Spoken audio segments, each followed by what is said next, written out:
Nos admiramos cuando vemos esas pequeñas iglesias románicas en medio del campo. Algunas son iglesias de repoblación. El románico es un arte rural porque rural era la mayor parte de la población en el medievo. Por eso hacían iglesias a su escala, pequeñas iglesias. Sin embargo, en las ciudades eran capaces de hacer grandes catedrales románicas que tienen poco que ver con estas pequeñas iglesitas que tanto nos gustan en medio del paisaje.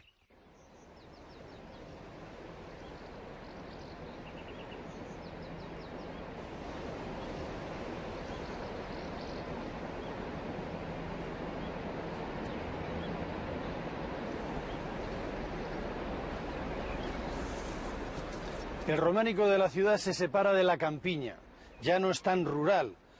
La imagen es la clásica, un gran río, la muralla, el casco urbano y por encima emergiendo las torres de las pequeñas iglesitas. Su escala rural, pero sin embargo la ciudad cuenta ya con la catedral, que tiene una imagen que es el logotipo de la ciudad, la expresión del poder de la burguesía urbana y sobre todo de la iglesia, y se levanta por encima del río, por encima de la muralla y por encima del caserío, exhibiendo con soberbia sus torres y su cimborrio, que dan un perfil inconfundible a estas ciudades medievales.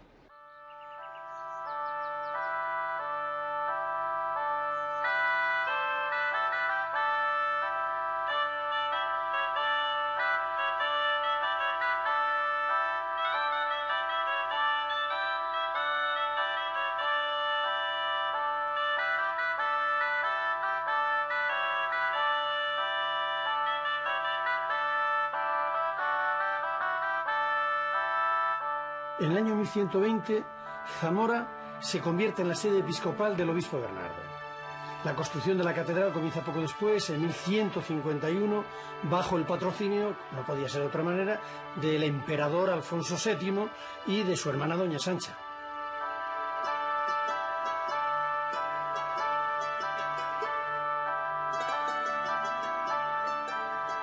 Esta catedral ha sufrido muchas transformaciones. Le ha pasado a todas las catedrales medievales españolas porque han sido ampliadas a lo largo de los siglos, pero conserva las formas fundamentales que nos permiten entender que fue la catedral que sirvió de modelo a las de Salamanca, a la de Ciudad Rodrigo y también a la Colegiata de Toro.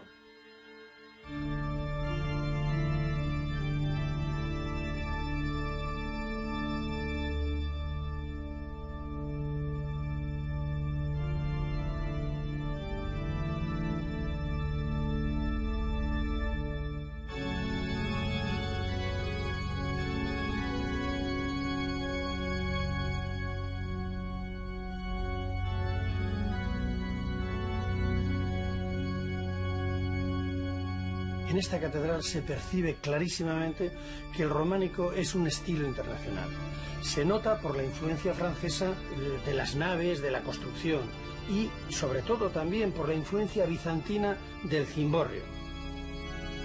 Esta catedral expresa el nuevo poder de la Iglesia en la ciudad y también el simbolismo evangélico de la nueva liturgia.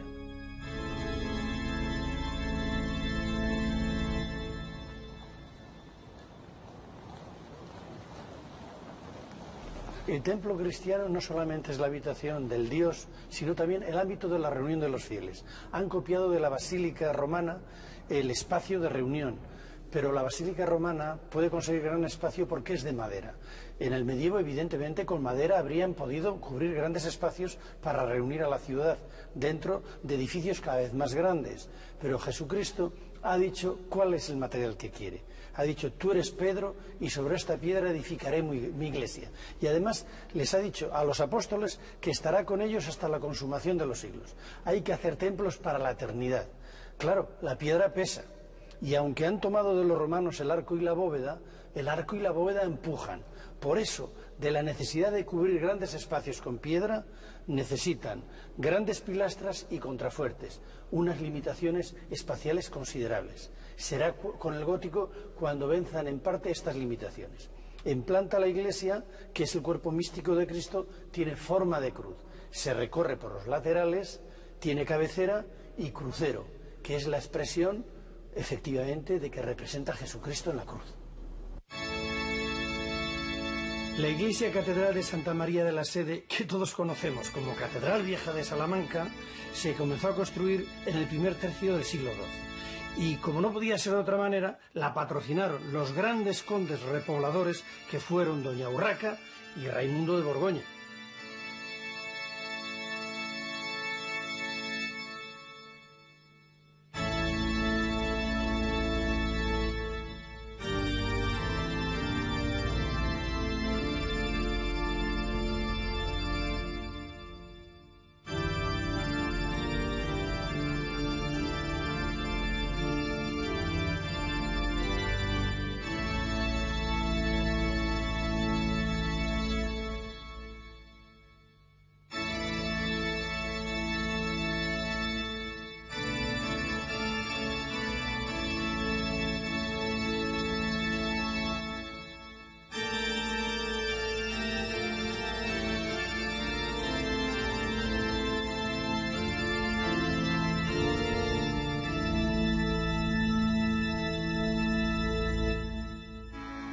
Acometer una catedral ya son palabras mayores, las obras se alargan y aunque la aportación fundamental es de Alfonso VI y Alfonso VII, la pureza románica se va perdiendo a medida que las obras se prolongan, la iglesia se eleva y anuncia el gótico.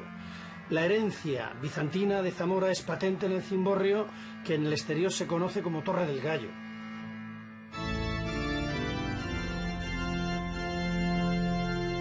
La palabra catedral viene de cátedra. Y es cátedra porque es la sede del obispo sucesor de los apóstoles. Él es quien imparte la cátedra porque es el único que puede administrar todos los sacramentos, sobre todo el del orden, imponiendo las manos. Él es el responsable de la vida intelectual de la diócesis, de la vida espiritual, de las escuelas episcopales y de las universidades a partir del siglo XII.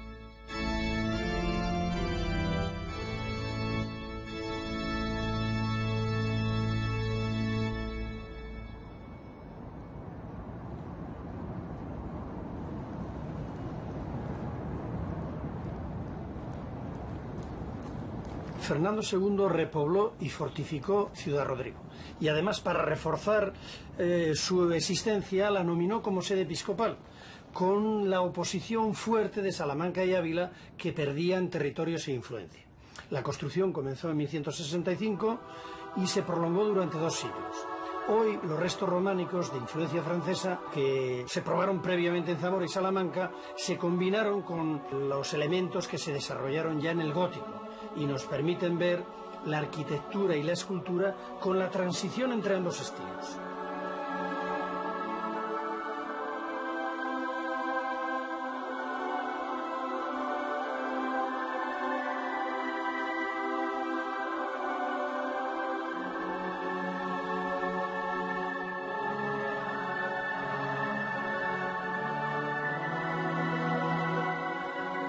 Como había empate para la elección de obispo, eligieron a un canónigo muy sabio y muy santo para que deshiciera el empate. Era don Domingo. Y como él se consideraba el más santo y el más sabio, se autoeligió obispo y deshizo el empate. Ahí están sus restos.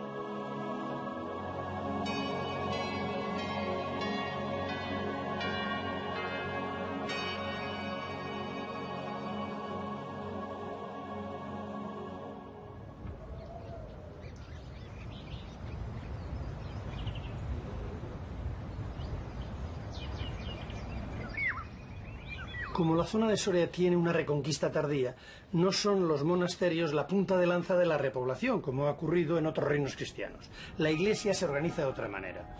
En concreto, es Osma la cabeza del episcopado. Reinstaura su sede episcopal en el año 1101 con el obispo Pedro de Osma, que es un gascón que proviene de Bourges. Es este el que construye en el burgo de Osma la catedral.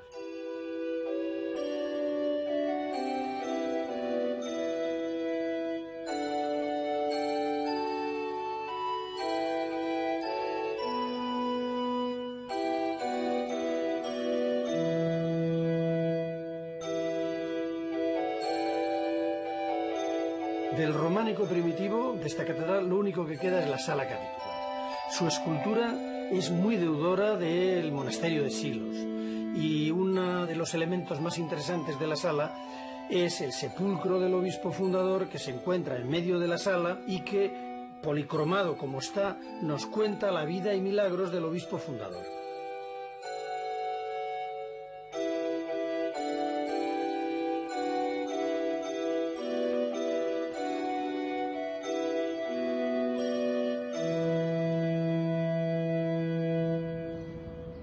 En la repoblación de Ávila tiene mucho que ver el rey Alfonso VI, que tenía grandes relaciones con Francia. Su yerno, Raimundo de Borgoña, que era de origen francés y que casó con la hija de Alfonso, Urraca, es el que comenzó la construcción de la catedral.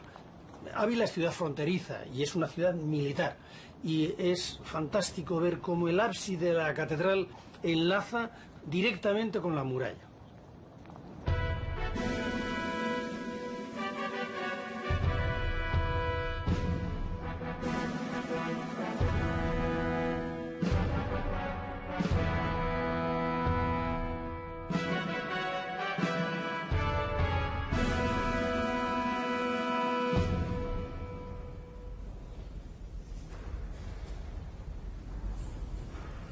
Muerto Almanzor, el gran rey navarro, Sancho el Mayor, repuebla Palencia, es conde consorte y procede a restituir la religiosidad a través de la edificación.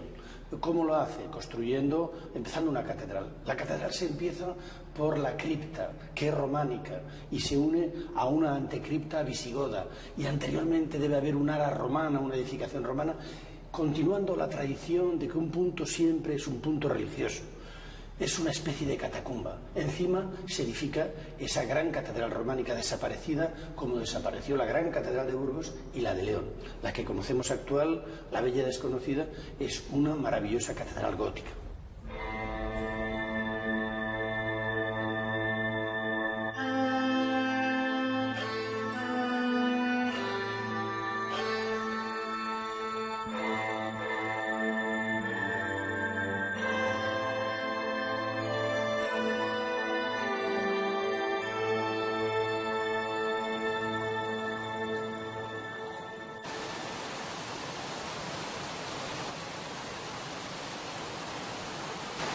La consolidación de la frontera sur del Duero fortalece la economía de las ciudades y estas son capaces no solamente de construir catedrales, sino que las ciudades menores construyen colegiatas, como es el caso de Toro. De la época románica nos quedan muy pocas casas, quedan muchísimas iglesias en medio del campo y algunas en las ciudades. Edificios grandes, algunos castillos, las catedrales y las colegiatas.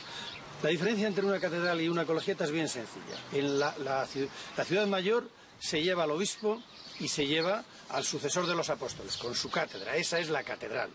La ciudad que no ha tenido tanta suerte en el crecimiento, este es el caso de Toro en relación con Zamora, se queda con la colegiata, donde los canónigos forman un colegio y cantan y ofician el culto divino, al igual que en las zonas rurales hacen los monasterios.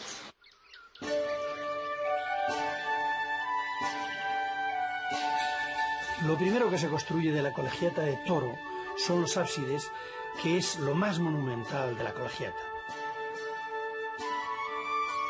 Sobre ellos destaca el cimborrio que se inspira directamente en Salamanca, que se levanta en la última fase 80 años después del inicio.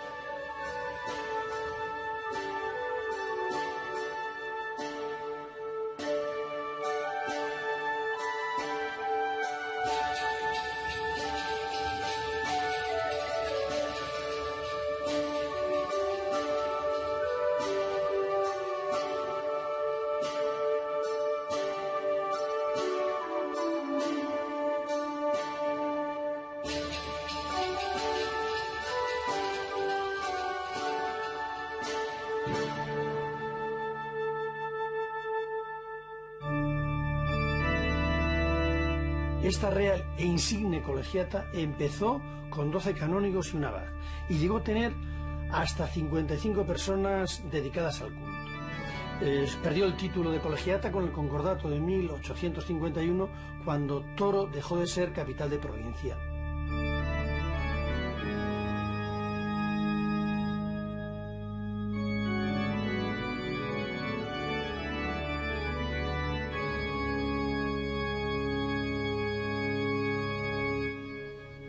Aunque existe un documento de Alfonso VII, el emperador, del año 1137, haciendo una donación a la iglesia de Santa María de Toro, este edificio es posterior, unos años posterior. Se está copiando el modelo de la Catedral de Zamora. Salamanca se construye a la vez. Aquí se nota que esto era una colegiata y que aquellas eran catedrales con sede episcopal, pues por el tiempo que tardan en acabarse, esta se acaba hacia 1240, y por el volumen, la envergadura.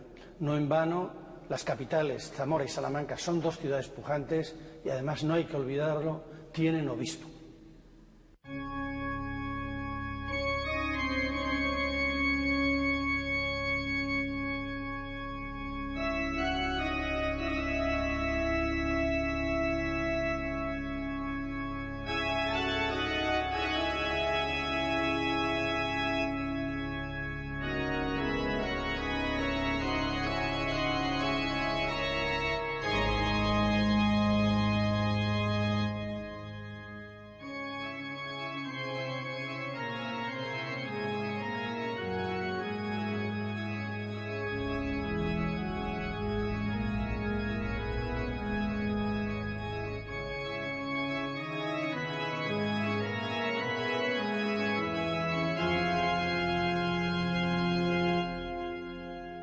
Tenía que haber sido románica, pero la portada de la Majestad o del Paraíso, policromada bellísima por la tardanza de las obras de la catedral, es ya plenamente gótica.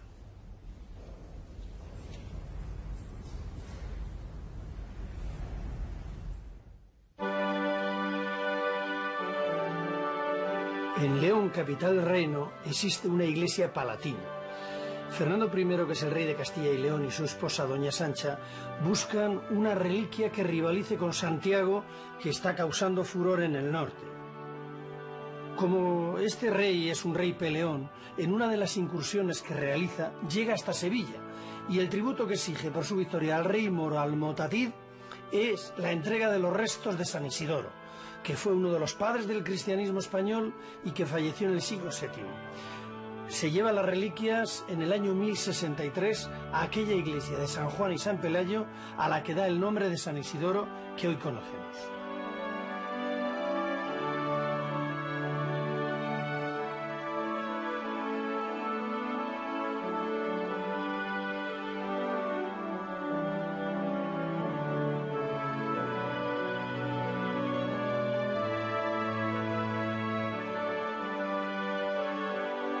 La iglesia actual la levantó doña Urraca, que era hija de don Fernando y de doña Sancha. Para ello tuvo que destruir la iglesia construida pocos años antes por sus padres porque era muy pequeña. La planta de la iglesia es rectangular, tiene 3 naves y se convierte en el modelo del mejor románico que queda en Castilla y León, que son Silos y Fromestad.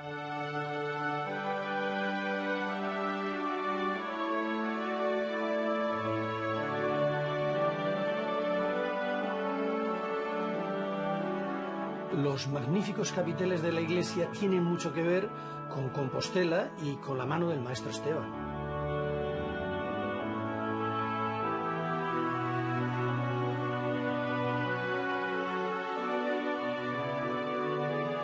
El cáliz de las ágatas, que son 2 copas de ónice de origen romano oriental engastadas en oro o ágatas, es el regalo que hizo doña Urraca a la colegiata cuando estaba ordenando la construcción de una de las obras más importantes del románico hispánico, el Panteón Real de esta iglesia de San Isidoro.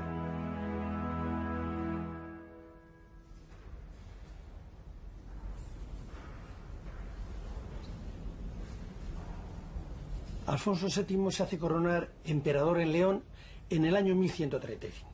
Y esta nueva iglesia, que ya tiene la reforma gregoriana, aspira a la unidad cristiana universal. Este Panteón de los Reyes acoge los sepulcros de la nueva monarquía. Desgraciadamente, los sepulcros fueron profanados, como otros tantos, por las tropas napoleónicas. Este Panteón de los Reyes tiene un extraordinario programa iconográfico, no solo en la escultura de los capiteles, sino también en las pinturas de la bóveda del Panteón Real.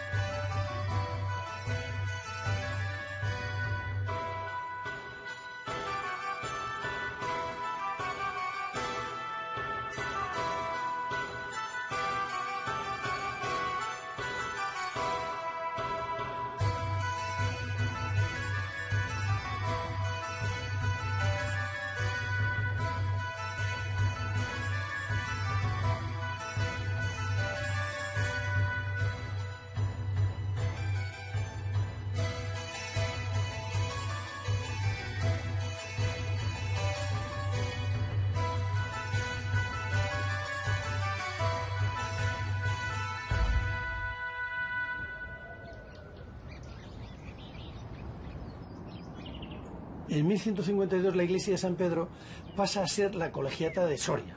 Lo es hasta el siglo XX, en que deja de serlo para ascender a catedral con la del Burgo de Osma. El gran templo románico que fue ya no lo es, solo quedan los brazos del crucero de la iglesia, que es gótica, algunas puertas y gran parte del claustro sí.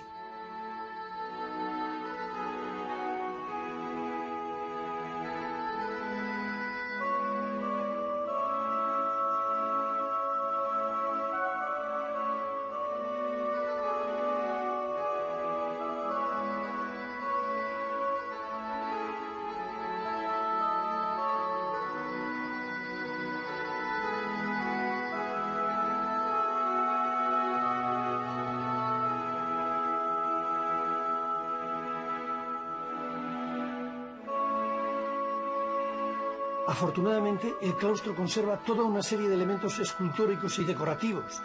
En ellos se ven influencias musulmanas, sobre todo en los arcos y vanos polilobulados, y sobre todo el taller de silos. Está allí presente con los capiteles que tienen formas vegetales y figurativas que nos presentan escenas del Antiguo y del Nuevo Testamento.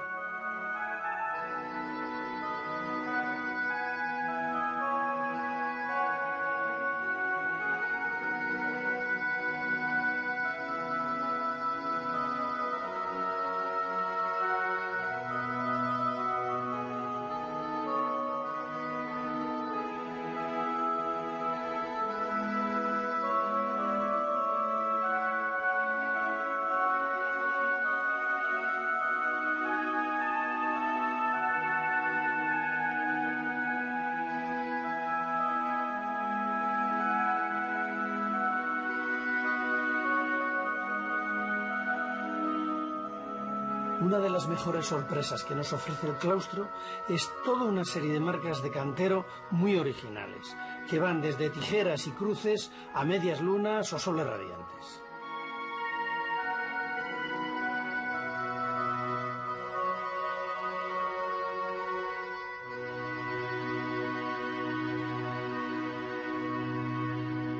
En la provincia de Zamora, a orillas del río Tera, Alfonso VI, en el año 85, estableció una abadía de canónigos regulares.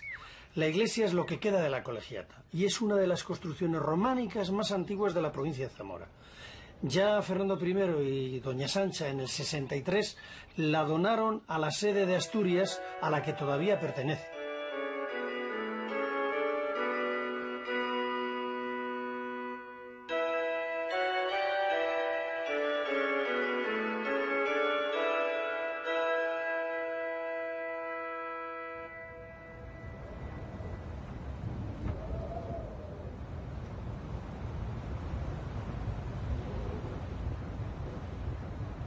En los comienzos del siglo XII, el conde Fruela fundó, ayudado por el rey Alfonso IX de León, la colegiata de Arbás, que está situada a escasos 1000 metros del alto del puerto de Pajares, en su vertiente sur.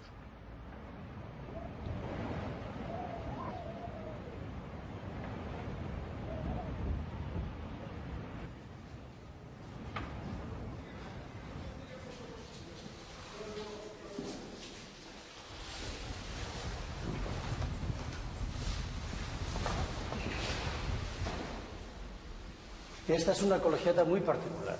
No está emplazada en una ciudad, sino en medio del campo. Es colegiata porque la regentan canónigos de San Agustín, cuya función no solamente es el culto divino, sino por el emplazamiento en el puerto de Pajares, asegurar el servicio religioso y la manutención a peregrinos y transeúntes. En un principio, en el siglo XII, pues es muy románica, pero tiene una gran vocación, tiene una tendencia a la elevación, y posteriormente en las obras de finales del XII y sobre todo en las bóvedas del XIII tiene una estructura de crucería que es realmente el equivalente a una catedral gótica. Por eso produce asombro.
Aquí en este rincón de Valladolid está una de las claves del románico.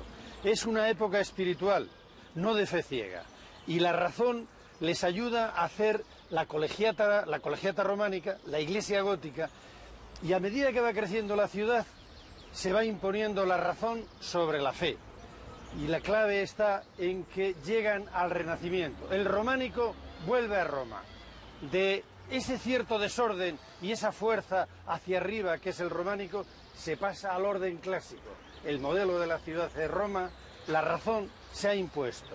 El hombre ocupa el centro de la sociedad, el centro de la ciudad, y un personaje como Herrera ofrece un nuevo símbolo a la ciudad para que se mire en él. La imponente Catedral de Valladolid que diseña el gran arquitecto español Juan de Herrera.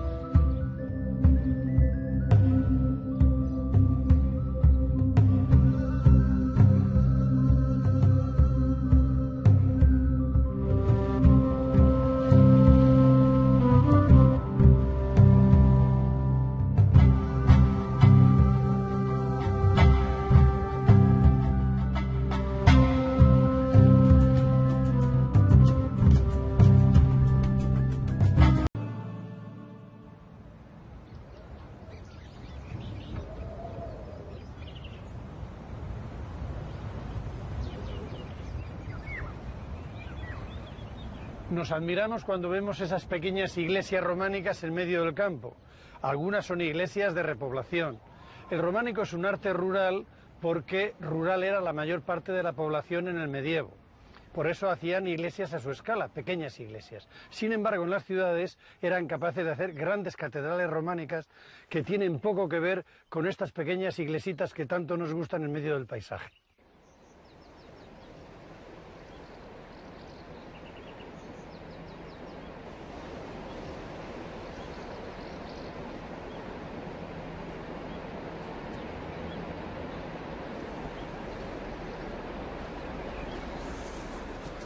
El románico de la ciudad se separa de la campiña, ya no es tan rural.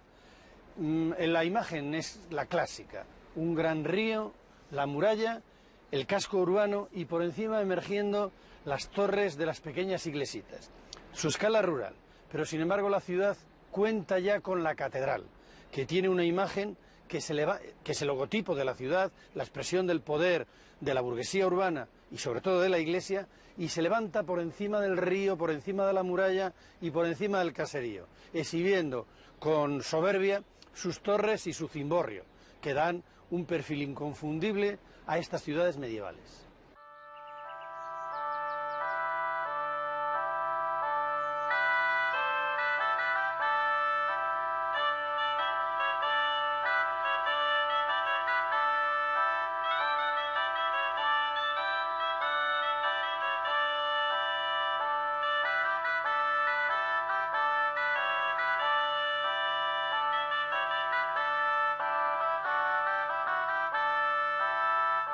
En el año 1120, Zamora se convierte en la sede episcopal del obispo Bernardo.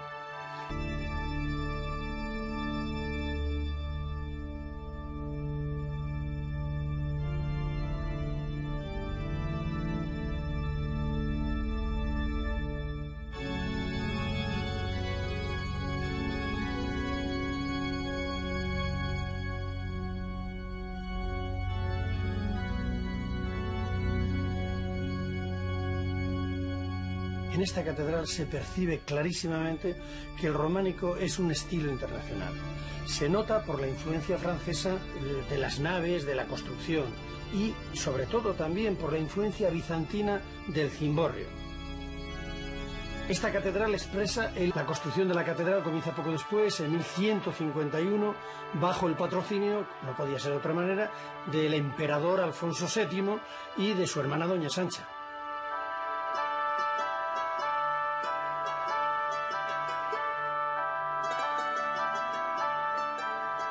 Esta catedral ha sufrido muchas transformaciones. Le ha pasado a todas las catedrales medievales españolas porque han sido ampliadas a lo largo de los siglos, pero conserva las formas fundamentales que nos permiten entender que fue la catedral que sirvió de modelo a las de Salamanca, a la de Ciudad Rodrigo y también a la Colegiata de Toro.